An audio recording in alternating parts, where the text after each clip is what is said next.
I'm Joshua Patrick Dudley, and I am the writer, director, and executive producer of the short film Stabbed. Stabbed was one of our very first short films that we filmed for StabMovies.com, and we wanted to keep it in the vein of all of the other stuff that we were doing, the Scream series. It was based in Manchester, and it was kind of contingent to our series, like it was part of our series. But it was kind of like a little side story based on Stab. And it was a short film about a girl who was played by Layla Bafigi, who later appears in Stab 7, Knife of the Hunter, as the new Sarah Campbell. And then we have Nicole Ward, who was in Stab 6, and Steve Dumas, who were in this. And this was filmed at Rachel's old house in Manchester, which was used as Shannon's house in the Stab series. So that was kind of cool too. And it had actually been redone inside, so there was a different living room than what you saw from Shannon's living room, so that was kind of cool too. It was just a short, fun little tribute to the Stab films that we were doing. So it opens with a girl watching the remake of Friday the 13th, and she gets a phone call, and it's actually her friends pranking her, but she doesn't know this. The friends are doing the Ghostface voice, and they're playing horror movie trivia with her. It's also the first time we ever did a split screen for a phone call, and also the first time that I dubbed in, like, Ghostface lines to line up with somebody else, which was pretty cool. Nicole Ward is using the voice changer in the car, but you still hear the Ghostface version of it too. I didn't do it all the way through, which is a regret I have. I think I should have finished it off. But it's cool to hear her voice and the killer's voice at the same time. It was just really hard to perfectly align myself with the way she was speaking. So I didn't finish it literally for that reason, because I couldn't say the exact same words at the exact same time in the exact same pace that she was saying them. Steve's character decides that he's going to put on the costume and go inside the house and scare her, while Nicole's character is still pranking her from the phone in the car. So he goes into her house and he pops out of a door and starts stabbing at her with what he thinks is a fake knife, but it turns out Nicole's character had actually made a mistake and handed him a real knife instead of the prop knife, so he actually stabs his friend to death. I actually played Ghostface for the first few minutes of it, and Rachel's filming, and I played Ghostface all the way through up until the point that Steve takes off the mask. And that was because we were filming with these stunt knives that people kept breaking, and I didn't want to break them, and I really enjoy playing Ghostface, so I played the killer up until that point, and then you can even see it cut in the movie to when the shot cuts to a different shot, and it's him that takes off the mask. And they don't know what to do, so he has a little panic attack, and Nicole's character comes running in, freaks out, and then they both decide that it's just going to look like another stab murder happened and they're going to get away with it, so they go to leave and Ghostface pops up in their backseat, and that's where it ends. We were originally going to film an end sequence there too. One of them like getting decapitated, and then a long chase scene with Nicole's character where she gets killed by Ghostface after that too. And we just didn't know if that would make it less of a short movie and too long of a short movie, and we also only had the actors for one night. And we were running out of time, it was getting late, you know, it only took a couple hours, but we started late because we waited for it to get dark. So it was kind of up to the actors if we wanted to continue and try to do something more exciting, and I'm pretty sure all of them voted no. And Rachel and I were like, whatever, that's fine, you know, we got what was actually on the page. We were planning on doing this, but if you don't want to, it's cool, we got enough. So Stabbed was a really fun experience for us, and it was something different but the same, and it was launching what we were calling the trifecta of terror, because we were trying to do something that wasn't a Stab movie. So we actually filmed a Stab short film so that we could film other short films that weren't related to Stab at all. So, but overall it was a great experience, and I had a really good time filming Stabbed. I'm Joshua Patrick Dudley, and I am the writer, director, and executive producer of Stabbed 2, one of our short films from StabMovies.com. I also play Ghostface in it, but I play Ghostface in a lot of our movies, so I don't always mention when I play that. Stabbed 2 was a pretty cool experience. We filmed at a location that we actually filmed at again in Stab 7, Knife of the Hunter, in the opening scene. It's the same location as that. And Stab 2 was actually part of our 12 Months of Terror that never got finished, but we got up to May. So Stab 2 was for April, and it was another tribute to our movies, basically, and it brought back Chris Doobie, which we were super excited because we hadn't had him in anything in a long time. And then Cynthia Fan came and played a new part. These two characters are sitting on a couch and watching New Year's Resolution, go figure. We just needed them watching a horror movie in the background, so we stuck our short film New Year's Resolution in it. So all of us that were in New Year's Resolution have a little mini cameo in Stab 2 as well. They start joking around, and Chris's character pulls out a fake knife and fake stabs his girlfriend to death. And they laugh until she pulls out a real knife and actually stabs Chris to death. Then she gets a phone call from the Ghostface killer, and he pops up and slits her throat. Cynthia had never worked with us before, and she was really brave because the night she came and filmed, it was just me and Chris Doobie and the kid whose house we were filming in. So it was her and 3 guys, and here she was, this little 18-year-old girl all by herself, coming to get fake murdered on camera. And Cynthia actually auditioned for us and wanted to be part of the Stab movies, and we tested her, screen tested her, and thought she was great. It was really exciting to get to work with her, to see when she showed up on set that she brought just as much enthusiasm on set as she did to her audition. So that was really, really cool. And her and Chris Doobie really, really clicked, and they got along really, really well. Stab 2 was a really easy shoot. Nothing in it was too challenging. And the only issues we had were with the blood. We really wanted it to be bloody, and Chris gets stabbed quite a bit, and then Cynthia gets her throat slit. And we were filming at a friend's house, and he was like, just be careful with it. I don't care if you get a little blood here and there. And we were careful with it, but there's scenes, we were using a blood pump, when Chris was getting stabbed, and this blood would sometimes accidentally squirt places, so my friend's couch kind of ended up covered in blood, and we had little spots on his floor that we ended up having to try to clean up and stuff like that. And Cynthia had a really hard time with the smell that would come out of the blood when she got her throat slit, because it was this weird, latexy smell that would kind of waft up into your face as the blood was getting pumped out while it's squirting out of you. So she just had the trick too. We didn't do a prosthetic on her. She just had a tube in her hand, or a couple of tubes, and we pumped out blood that would all kind of squeeze out at the same time and run down her fingers. And it was so hard to film that we actually ruined her sweater the first take. So the second shot of it, the slitting is actually digital, and then it cuts to a shot where she's already bleeding. Another cool little fact is that the shots of Ghostface where he's up against the white wall were actually filmed after the rest of the movie. There were some shots that we had forgot. It was my fault. For some reason, I always forget to get shots of myself as Ghostface. I'll set up the action shots fine and stuff, but if I ever need a close-up of Ghostface mask or him doing something, I always forget to film myself in the costume. So I ended up having to film the shots of Ghostface separately at home, and that was actually kind of funny. I'm not gonna lie. It edited together better than I thought it would, honestly. But the shots where he's watching Cynthia's character sink to the floor and stuff, those were filmed completely after we had shot the short film. But overall, that was a great experience, and it was really easy to do, and we had a great time doing it.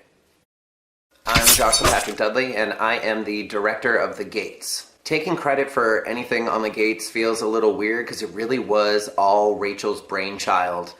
I wanted to give Rachel the chance to do something where she was finally fully in control, and also to give her the experience of what I go through on all the different productions.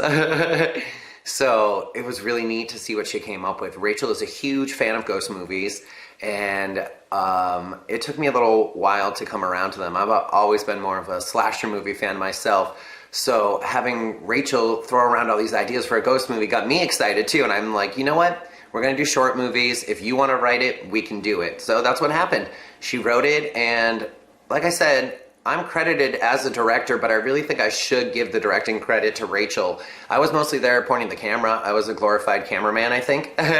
Rachel knew the story way better than I did. She knew the setup. I did my research, I did my homework, she sent me the script, and I even edited it for her. I went through and told her parts that I thought worked, and parts that I didn't think worked, and parts I thought she could expand on or make scarier or tone down, vice versa. 97% of the work on The Gates was done by Rachel. She knew this ghost story that was based on a real ghost story because Rachel ran a paranormal investigation team. So we went out to an actual cemetery in New Hampshire that has a history where this real story was based, and used that real story as a basis for a paranormal team investigating and kind of getting attacked. And I actually love that movie. I think it came out really cool. The cast in it is really cool. It reunites a lot of people from different Stab movies, which is really cool. Shayna's in it from Stab 4 and 5. Chris Doobie's in it from Stab 4 and 5. Jeff Davis from Stab 6 is in it. And Stephanie Mayhew from Stab 5, Stab 6, Stab 7, Shannon from the Stab series is in it. And Rachel really got to pick her dream team. So that was all her too. The cast and everything. Like I said, I was a glorified cameraman. So Rachel, I read the script, and then Rachel and I went over it a few times, and when we got to the location, we started filming right away and knocked it out as quickly as we could.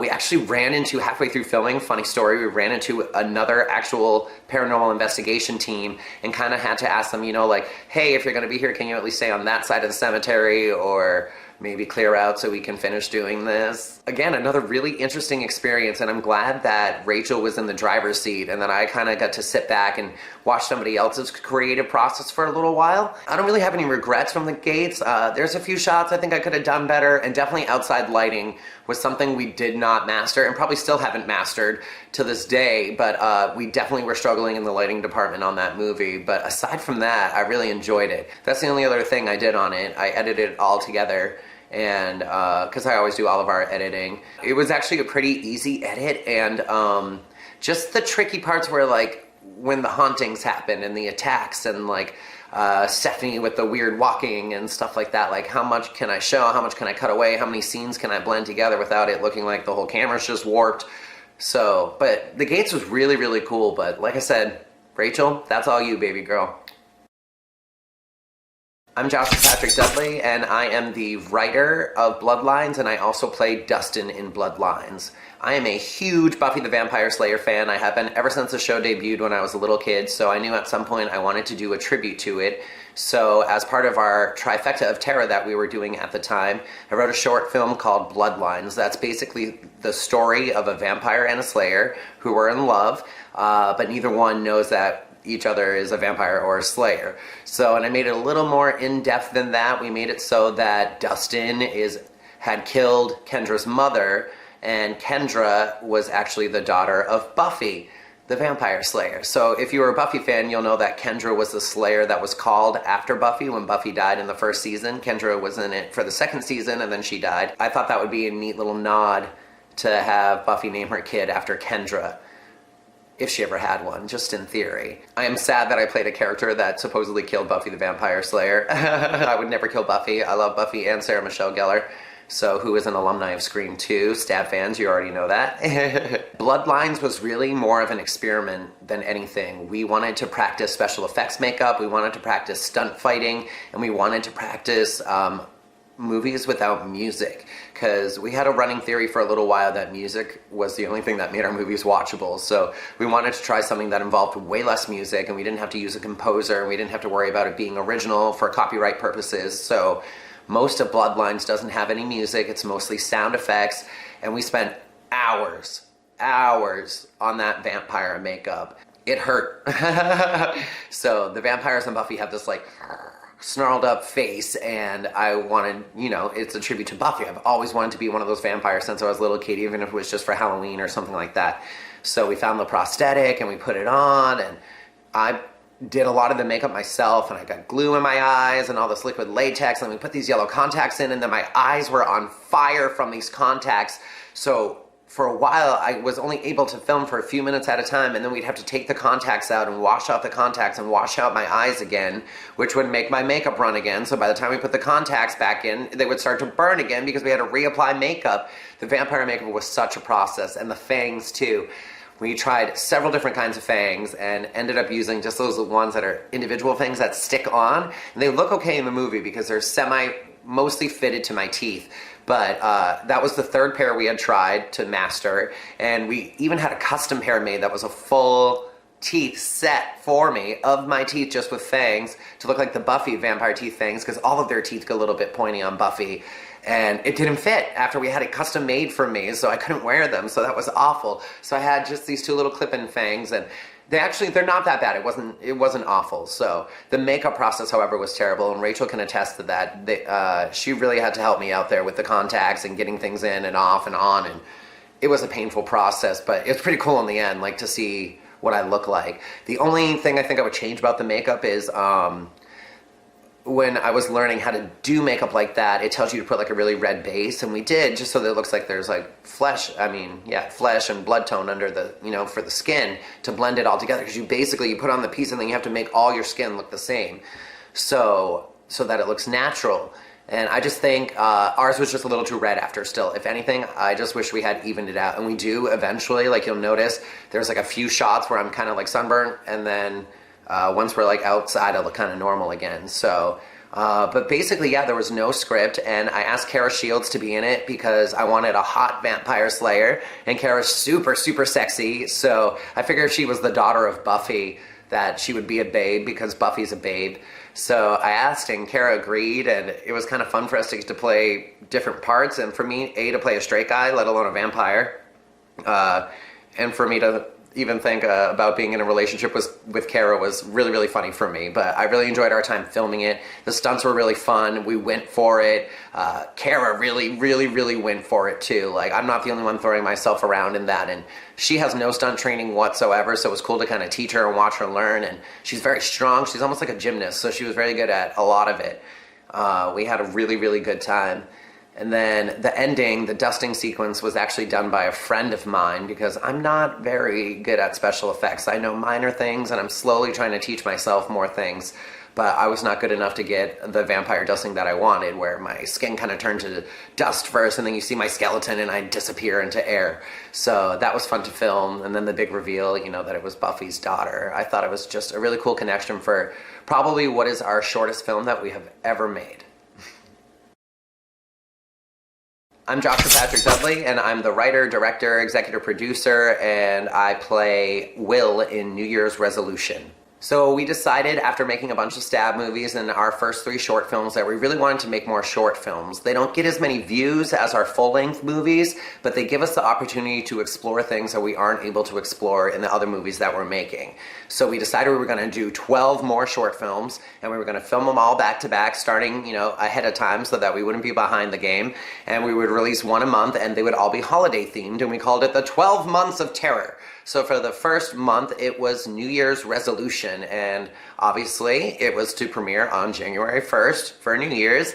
And it is the story of a man, me, named Will, who invites a group of people to his house for New Year's Eve and then poisons them all with champagne for ruining his life. Really simple idea, really simple concept.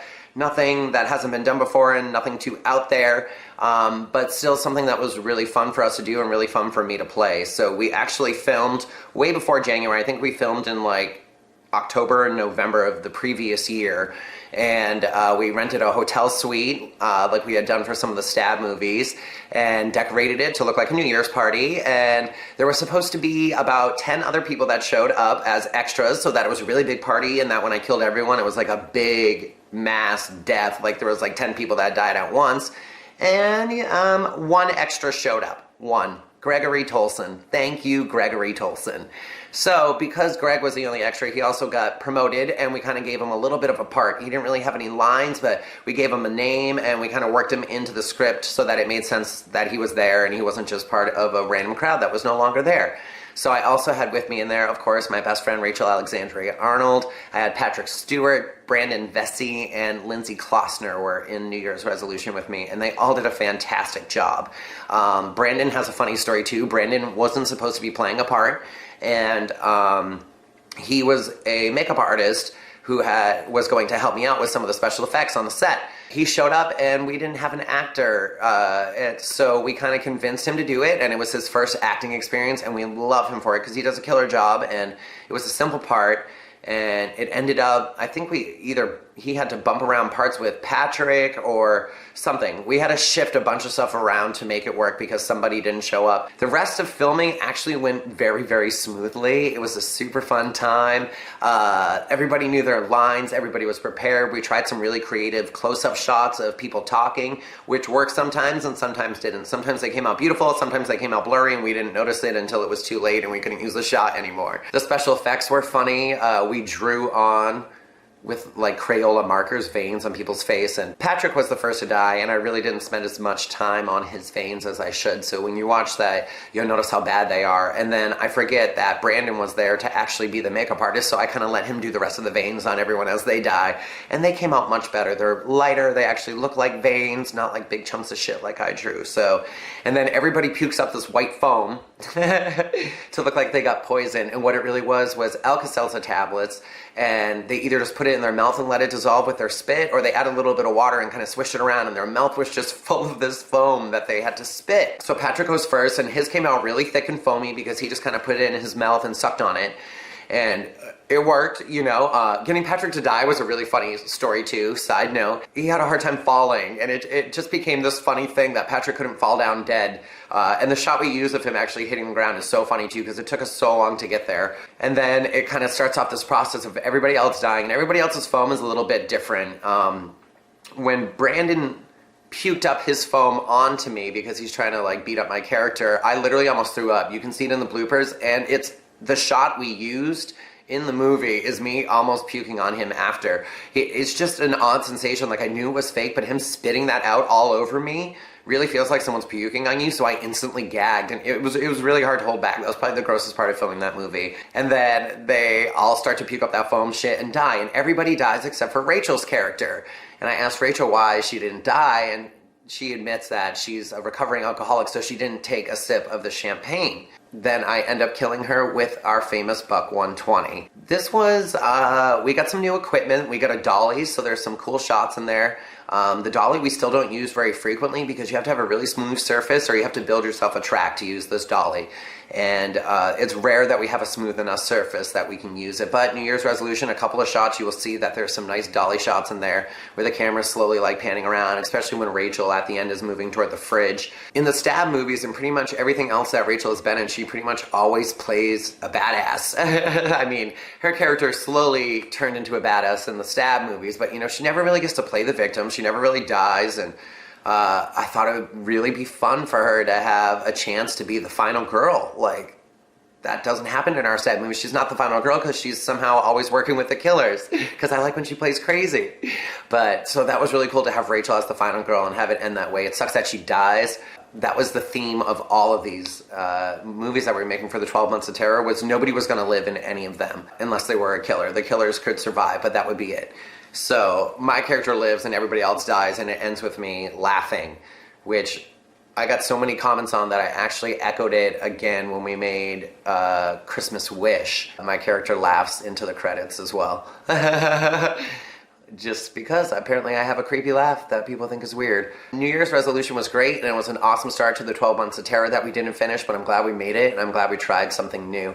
And we even took the time to try new things, like we tried new title sequences and stuff like that, just to really show the fans that we're capable of giving them more than what all they want from us, which is the Stab movies, but we're happy to try to put some original stuff out there too, and hope that you guys watch it. I'm Joshua Patrick Dudley, and I am the writer, director, and executive producer of True Love. True Love was our second short film as part of the 12 Months of Terror, so it was released in February for Valentine's Day, and it's about 4 witches who try to create the perfect man. I'm a huge fan of The Craft, and obviously Neve Campbell, who's from the Scream movies, so I've seen everything else that she's been in, and The Craft has always been one of my favorites. I love witches, I love magic, I love dark magic mixed with horror, so The Craft was almost like a perfect blend of comedy and horror and magic for me. It was the Buffy of the movies for me when I was a kid, even though there was a Buffy movie. So True Love, I had actually written way before a lot of stuff. I'd written it somewhere in the middle of like Stab 5 or 6, I think, and we were going to film it as an original short film, and we never did it. Fun fact, the original cast of witches included Stephanie, who played Shannon in the Stab movies, and Rachel were originally gonna be witches in this movie, and then we never did it, and we did the 3 other short films instead. And then when we brought up this 12 Months of Terror thing, I'm like, hey, that's what I'm gonna do. For Valentine's Day, I'm finally gonna make that True Love movie. So that's how True Love came about. So the very first person I cast in True Love was Nicole Linton. I love Nicole, and she had been in Stab 6, and she was only able to play a smaller character in Stab 6 because she has a really busy life, so I wanted to give her a more leading character and something more prominent, and she hadn't been in any of our short movies yet, so this was her first short movie with us. The part of Adrian was actually written specifically for Nicole to play, and the only part that was written for somebody else was the part that Lindsay played, and it was originally written for Stephanie Mayhew. Lindsay took it over because Stephanie wasn't available, and it actually worked out well because Lindsay, against the other girls, is such a great contrast against Nikki too. Each of the girls in True Love really brought something special, but Nikki played Adrian, and she is responsible for the casting of Hannah Madison and Kia Powell as well. She brought them to me, and she was like, hey, listen, you know, I make horror movies with my friend, and he's making this movie about witches, and it's like girl power, and even though we get a little catty and we fight with each other and kill each other. Like, it's, you know, it really shows the true friendships of females. And I'm not sure that she was that emotional when she talked them into doing it, but she convinced Hannah and Kia to do it. And I think that's what we ended up making, was a movie that truly was about female empowerment. And sure, it's very dark and it's gruesome and it has sad endings and stuff like that. But that was the idea that, like I said, I always write strong female characters. There's female killers in a lot of my movies. The leading female is almost always like Linda Carter in Terminator. Like, they're always ready to fuck someone up, and they don't seem like they could, but they do. So the witches in True Love are all strong, badass bitches, and that's how it should be in every fucking movie. I don't like seeing weak women. I was raised by strong, powerful women, and I will always write strong, powerful women into my scripts. Each of the witches was a different element, so there was earth, air, fire, and water, and they each brought that to the table in both their magicality and their personalities. And I think they really, like, found the balance of that too, which was pretty cool. Like Hannah was a slow burn. She was the fire, and she simmers through the beginning of the movie, but when she ignites, you know? Nikki was air, and I think the way you relate her acting skills to the air is just the control over everything. Like, she comes in and it's like a wash over the room. The wind gushes over the room, the air gushes over the room, and everybody's only focused on her. You know, like, she's their leader. Bow down to the mighty oxygen. We all need to survive, you know? And then Lindsay is earth, and she, like, promotes growth, and not always in a good way, but she promotes the growth of the idea of the man. She promotes the growth of the idea that Nikki gets him first, and that makes everybody else jealous, you know? And then Kia's the water, because Kia's chill, she cool, she got a few waves throwing up in there because she's a little cray-cray, you know? But for the most part, she's fluid, and she's trying to keep the group together. So their magic and their personalities were kind of based on the same thing. And the girls all did such a wonderful job. I don't think I could have asked for a better cast of people to be in this movie. And then, of course, we had Patrick Stewart in the movie as well, who had done some stuff with us already. He was in Stab 7, Knife of the Hunter. He was in New Year's Resolution, Thursday the 12th. But Patrick's a really good friend of mine, and he is not an actor by any means, but he loves having fun, so he'll try new stuff. And I originally had a different man cast in this part who fell through in the end, and I went through a few other guys, but it was important that we had a very attractive man who was in shape, because he was going to be mostly naked through this entire movie, and that certainly was not going to be me. So I had to beg a few times, and true story, the first time we were ever supposed to film this, we went to go pick up Patrick, and he didn't come to the door. He was home, but he wouldn't come out, and he pretended not to be home because he was so nervous to go film this short film with us where he had to stand around almost naked in front of all of us. But that first night anyways, we all went to my mom's house, and the girls and I knocked out a bunch of stuff in her backyard, and then we finally were able to talk Patrick into coming back to the production and that everything was going to be okay. And we had to move to a second location because we couldn't use my mom's house anymore because something was going on. I don't remember. So we went way out somewhere in East Bumfuck, and it was fucking freezing, and it was like a month after we had already started, so the girls had to catch back up and know all their lines again. It's hard to see the switch in the movie because it's a pretty good location that the backgrounds look pretty similar that you don't notice, and it's nighttime, so it's not as easy to tell. It does switch right before Patrick's character gets introduced, so if you pay close enough attention, you'll see when the background changes. We had a funny thing where, like I said, we don't have a lot of practice at lighting outside at night. That's always been a challenge for us. So the sun set really, really quickly on the first day, like very, very quickly. And I didn't know what to do. And we wanted to create the illusion of candlelight. So we kind of turned on like the orange and red lights as opposed to all of the lights. And if you'll notice, for a solid minute, all of the girls, the sun sets very, very quickly, and the girls all turn bright red for a little while. Probably about 30 seconds to a minute of the movie, and then finally the light comes back, and it's nighttime, but they're actually lit properly. So lighting outside in the woods is like really hard to do. We had to run so many extension cords that had to be hidden, and the girls kept tripping over them. So it was an interesting experience. And Patrick, poor Patrick, he was freezing. Like, I remember filming, and he's like half naked sometimes or naked covering up his junk, and I can see his butt cheeks literally shivering because it's so cold outside and he's standing around, you know? So once he finally gets the bathrobe on in the movie, he's able to wear clothes underneath, so he's way less cold, and he has shoes on because we can't see his feet and blah, blah, blah, blah, blah. But he suffered to make that movie, and I'm eternally grateful to Patrick for doing that, because man, is it hard to get a naked man to stand outside so you can film a movie about it. I know all the girls loved it, especially Kia. There's some funny parts in the bloopers too. Hannah goes to say a line and she's so distracted by Patrick's package that she can't remember her line and she just starts laughing. And you know, like, we had to retake a couple of times because people are staring when they shouldn't be, and you know, it was always awkward. How much can we show? Because it's YouTube. And so basically, almost all the time he was in underwear. And then we just did 1 or 2 like full takes of the scene where he was completely butt-ass naked. I think it was technically like a take and a half. Like, we started, made a little mistake in the middle, went back a little and kept going. So basically only 1 full take that he actually had to stand there completely naked. But the rest of the time he was only in like shoes and his boxers. So poor Pat, thank you again. And then the girls too, the girls had on some pretty skanky outfits, and I know they were regretting it. Between takes they're all huddled up and trying to get warm, and they have sweatshirts on, and it was just funny to see the contrast on camera and off camera of what was going on. And then the special effects in that movie were really heavy. I had a lot of digital special effects, like Lindsay lighting on fire and the fire actually coming out of Fiona's hands, and gunshots and guns appearing in people's hands, and Nicole melting. So we did as much of it practically as we could, which obviously we couldn't do any of the fire practically, but we did a lot of Nikki practically and stuff like that. A lot of the gun appearing in her hand, we basically did practically and just added effects over it. But I didn't really have a lot of experience in that, so like the special effects in it look like they are from Buffy or Charmed from like 1999 or something. Like, 1997, it's the first time that anyone's ever done CGI, but I did what I could, you know? It was a good experience. We tried a lot of different stuff, like the shot up through the cauldron. A lot of the girls talk about that either being their favorite shot or a shot that they remember because they don't like the face they were making, and I just liked it because it was hard to do.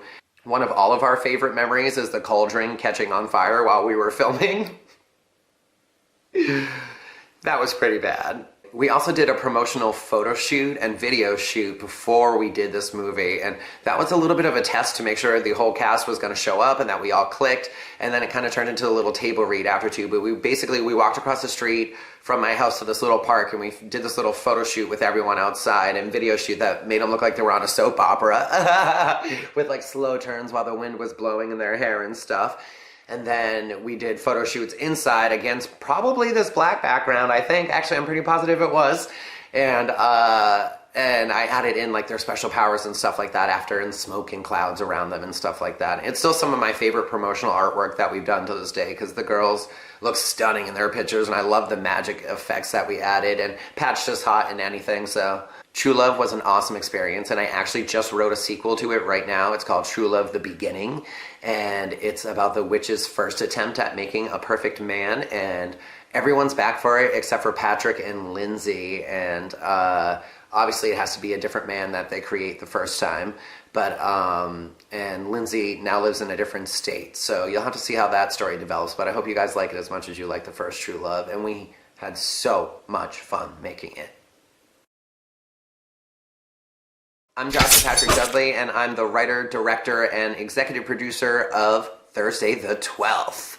So we got tons of requests to do different fan films that weren't based on Scream films, and the one we get most frequently requested is Friday the 13th. People fucking love Jason Voorhees, which I get, you know, I love Jason too. I won't lie to you. Growing up, I was way more partial to like a Chucky or a Michael Myers than I was to a Jason. But I think the appreciation for Jason came later in life. I feel like the Friday the 13th movies are so simplistic that maybe just because the lack of storylines didn't really hold my attention in the beginning as much as other movies that had a big underlying storyline, like Nightmare on Elm Street and stuff like that. Like, the characters were really well developed, whereas the characters in Friday the 13th are classically known as the cattle in the horror movies. You know, you're just there to die, basically. Show your boobs, have some sex, do some drugs, and die.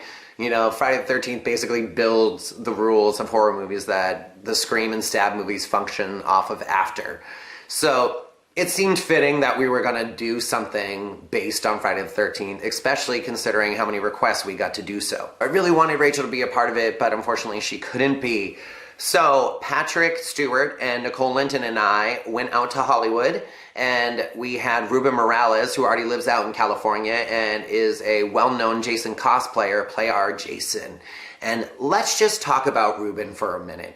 Ruben is the scariest motherfucker that will ever cross your motherfucking path when he is dressed as motherfucking Jason. Okay? Like, he's scary. Like, he is huge. This dude's like 6'6", like, and just a big man. Like, you do not want to fuck with Ruben Morales. However, the Jason makeup comes off, and he is the sweetest, most kind, caring, compassionate person in the world, and we are so lucky that we got to film with him.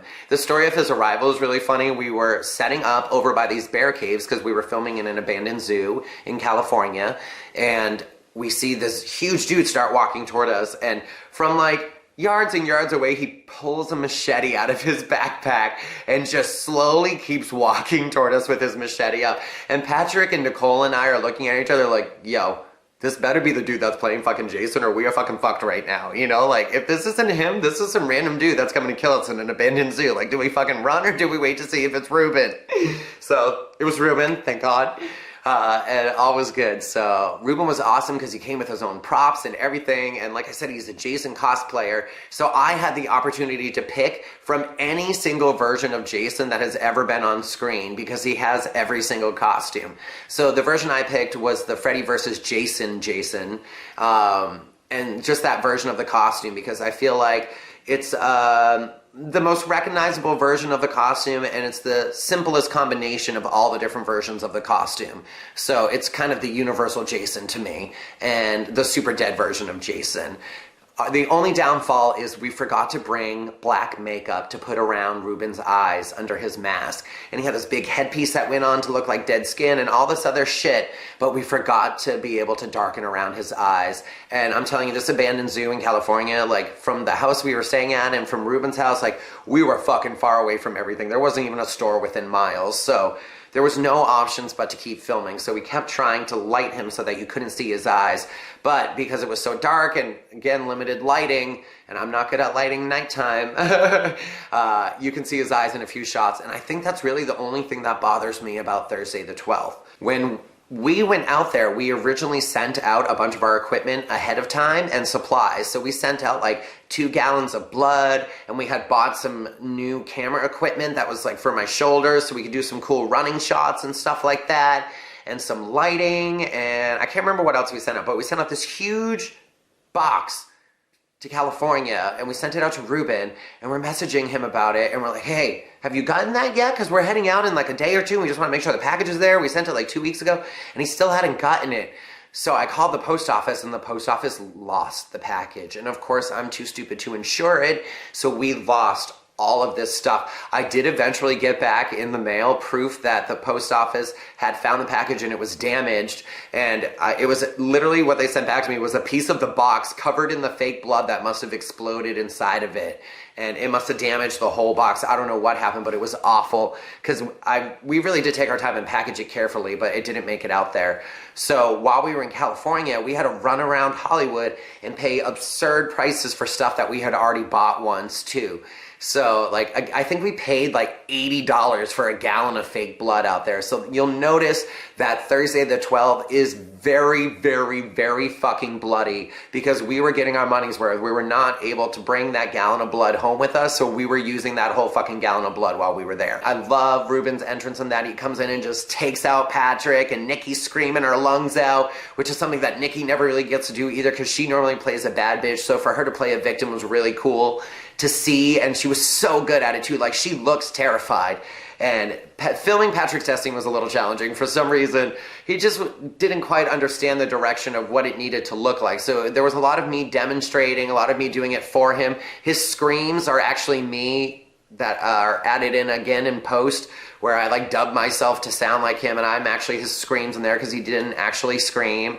Falling to the ground was an issue on how we were going to get him down there and what shots we were going to use, so I think it cut together pretty well though. But it took a lot of practice and a lot of explaining for Patrick, and I remember it being very frustrating for him.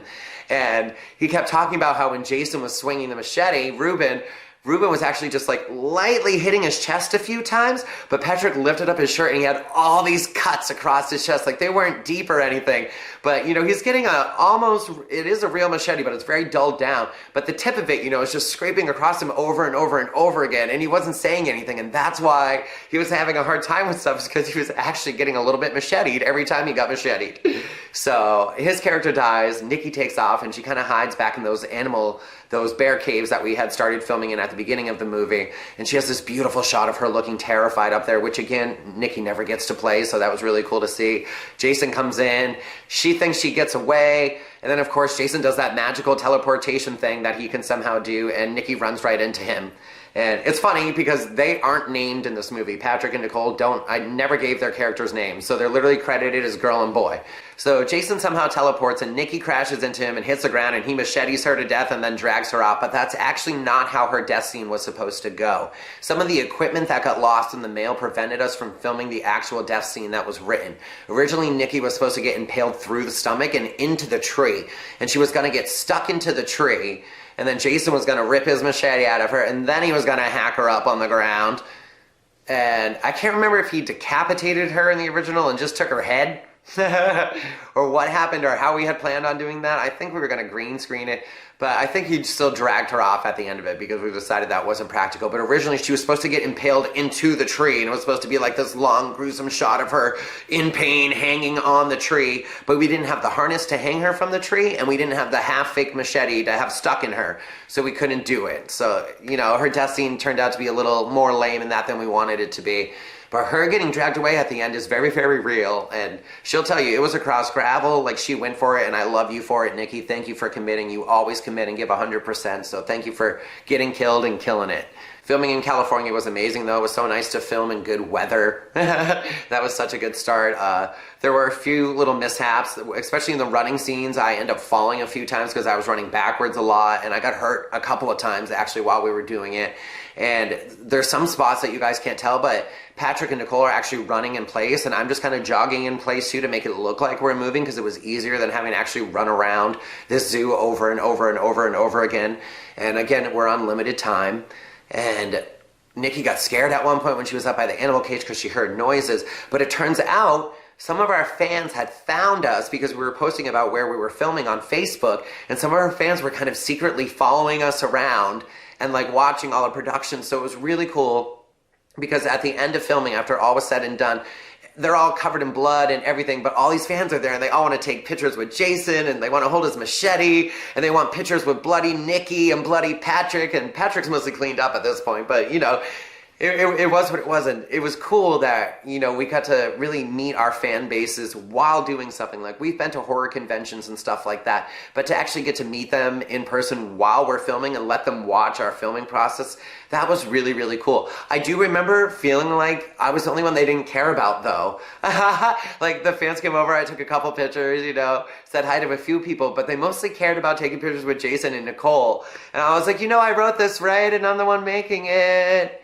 I'm a little jealous of Nikki's stardom. But it means Jason. How do you resist going over and getting your picture taken with Jason? But that was an awesome experience, and our whole trip to California was an awesome experience. There's a whole video about it if you want to see some of our experience from YouTube Studios too. Check that out. It's called StabMovies.com. Goes to Hollywood. It's on our YouTube channel. So, but overall, Thursday the 12th was a fucking fantastic short film, and we had such a good time making it. I'm Joshua Patrick Dudley, and I am the writer, director, and executive producer of the short film Cinco. Cinco was also part of our 12 Months of Terror, and it came after Stab 2. It came out for May, and Cinco is one of our only short films that has received a little bit of backlash. When I wrote Cinco, I didn't quite do any research on the topic, admitting it right here, this guy. So I kind of confused it with the Day of the Dead and the whole Sugar Skull thing. But to me, all that really mattered was it was a party. where we could get these Sugar Skull ghosts to appear. The ghosts are kind of based on the ghosts from The Ring a little bit, in the way like they're in the electronics and stuff like that in the beginning, and the way they move in the beginning, and they have that weird like TV filter over them before they eat the hearts. So Cinco draws inspiration from a lot of different places, and it was never meant to be offensive toward anyone whatsoever. It just so happened that I confused two holidays. But please know that we did originally start with even better intentions. Cinco originally was about a demon, like a Cinco, that wasn't a Sugar Skull. It was a demon that came out only on Cinco and killed people, and it had to collect hearts. So it had a similar idea, but it wasn't a Sugar Skull, and originally everything was going to be Spanish. I have a lot of Spanish friends, some of whom are the ones that informed me that my movie was a little offensive. But originally, we were going to make an entire Spanish-speaking even film about Cinco, and it was going to take place in Mexico, and it was going to be during a Cinco de Mayo parade, and these kind of like 5 or 6 friends were like basically taking the back alleys home when they encountered this demon.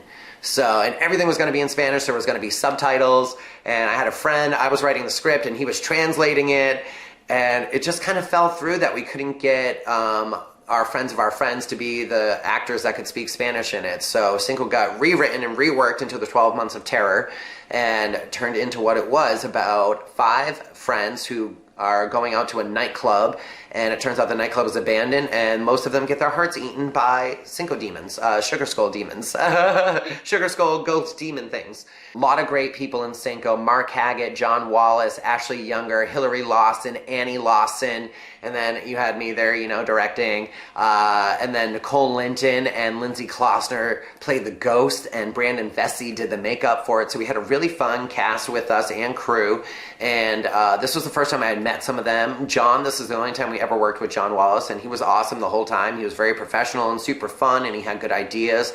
Mark and I, this was the first time Mark and I had met. We did do a read-through before production, so we'd all met there. And Ashley was in Maryland at the time, so she even video called into the read-through that we did. And then finally for filming, we all met up at this club that Nicole got for us in Concord. It's Tandy's in Concord, and they let us film there. We all went there for what we thought was only going to be one night of filming, and Ashley Younger was playing the lead character. We haven't had a black final girl yet, and that was like a big thing to me, was that if there was going to be a final girl in this movie, she was going to be black. So it was Ashley Younger from Stab 6, and I was really excited for her to be able to do it. But filming took so long, and everything was such a hassle, and getting stuff done, and not everybody was as prepared as they should be. Everyone knowing their lines, you know who you are. So everything took a really long time. So we were looking at the time, and the club is closing, and they're getting ready to kick us out, and we're not even halfway done. So we're like, what do we do? How are we going to finish this? Ashley is only here from Maryland for this one time, you know? We can't go back. It's like impossible, and we're trying to work it out, plan a date that she could come back, but it would be months and months later. So we decide that Ashley and Hillary now have to switch spots for the rest of the script, and Ashley has to be the first one to die. So it killed all my hopes and dreams of having a final girl that was black, because, you know, we really were trying to expand our diversity in our movies, which is very present in Stab 6. You'll notice that we try to add in as many different racially diverse characters as we could. And since we were doing a Mexican short film with no Spanish people, the least we could do was let the black girl be the final girl. But unfortunately, that didn't work out. Yep, so Ashley had to die, and we had to rework all of that on the spot and change everything. And Ashley's destiny is actually great. The way she dies, I love when her eyes roll up in her head. So then we had about a month off before we could align everyone again to film without Ashley, because now she was dead, and it sucked because we don't even have her as a corpse. If you notice, her body actually just disappears after she dies. But we had about a month off, and then we went back to film, and when we walked out back, they had redone some of the back of the club. The back where we were filming before was open, and now it had like these booths like built into the walls, and they weren't able to be moved. So you barely notice it because it happened so quickly, and we kind of start using more wide shots and shots that you can't really see as much of the background, but the background behind the main characters actually switches for a little while because the club had renovated in the time that we had filmed, and it took us so long to get back in there. Nicole's character of Cinco was not supposed to be the ghost that died. Brandon, who did the makeup, drew a foam head too so that we could use it to be beaten with a fake wrench at the end of the movie and bleed out and die to kill this ghost. But we drew the wrong girl on it. It was supposed to be Lindsay's face that got smashed in. Cinco Dos is her character's name, Cinco 2. We had to rework this sequence, and it makes no sense now, because basically the way it was supposed to play out was Lindsay would rip open Mark's shirt and eat his heart, and then Hillary would come up behind her and crack Lindsay over the head with the hammer, you know, and smash her head to death and try to escape, and then Nicole's character would reappear and rip out Hillary's heart.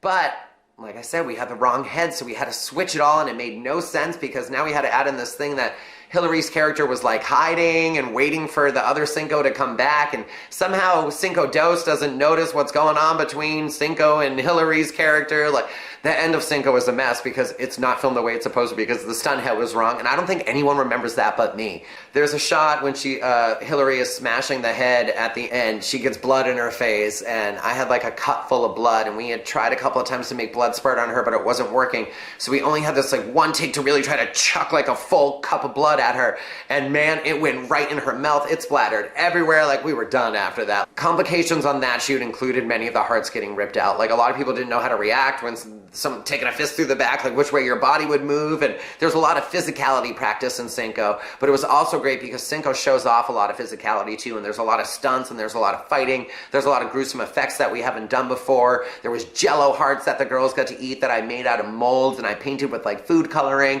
and there was 2 different kinds of blood on the set of Cinco. There was an edible blood and there was our usual fake blood, so any heart that wasn't going to be eaten, like the one that got dropped on the floor, was covered in the actual fake blood that we would normally use for filming. But anyone that was going to be eaten was covered in this like gelatinous liquid gooey blood shit for them so that the girls could actually eat it. And the hearts were actually really good. They looked kind of gross.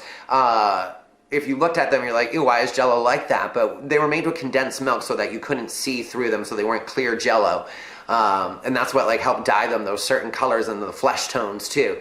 But they were delicious, especially with the fake blood on top, because the fake blood was like another candy-coated sugar thing. So that was really fun. There were some really fun, awkward moments. Lindsay having to lick up Mark's stomach before she ripped out his chest.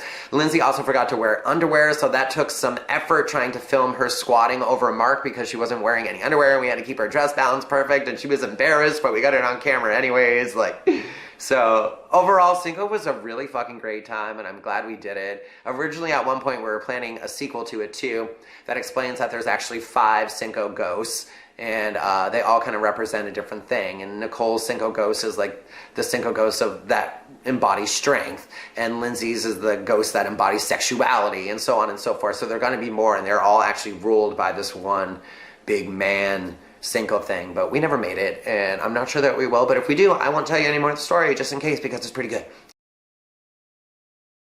Hi, I'm Joshua Patrick Dudley, and I played myself in Game Night. Game Night is a short film that we released that had no script. It was completely ad-libbed on the spot. We were filming Stab 7, and a bunch of actors, or a actor, couldn't show up. I can't remember what it was. 1 or 2 actors couldn't show up, so we had to cancel filming.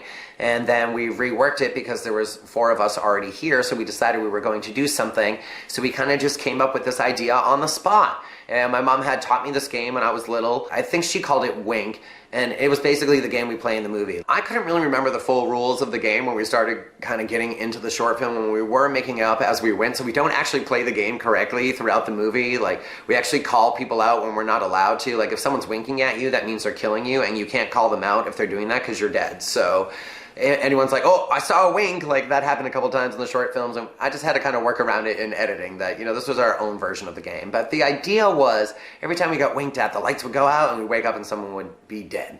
And the real idea was that we were going to do it live originally, and we were going to do a live broadcast like we were live broadcasting to our fans.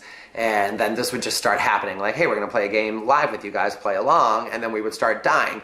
But then we realized we had no way, there was only 4 of us, so we couldn't control the lights from where we were sitting in the house, so we were going to have to pre-film it. And we didn't, originally we were going to film it to air as like, it seemed like it was live, but then we just made it into like a random little thing. But it worked out well, it was fun, and it was fun to work with everybody else and let everybody else have input on stuff, and to hear their own dialogue. You know, I wasn't in control of anything anyone was saying, and everybody threw in good ideas. Like, I think it was Rachel's idea to come up with the little notes that appeared on the table in between rounds so that we would know what was going on. But literally the 4 of us sat there and just hashed out this idea, and then every time someone would die, we'd work on what was going to happen next. So it was really like a 2-hour film challenge. Like, we had nothing to do because we were supposed to be filming Stab 7, and then we sat down and we made something out of it anyway. So considering how long it took us to film, which was no time at all, and considering we had no plan whatsoever, I actually think it came out pretty neat, and I'm glad we did it.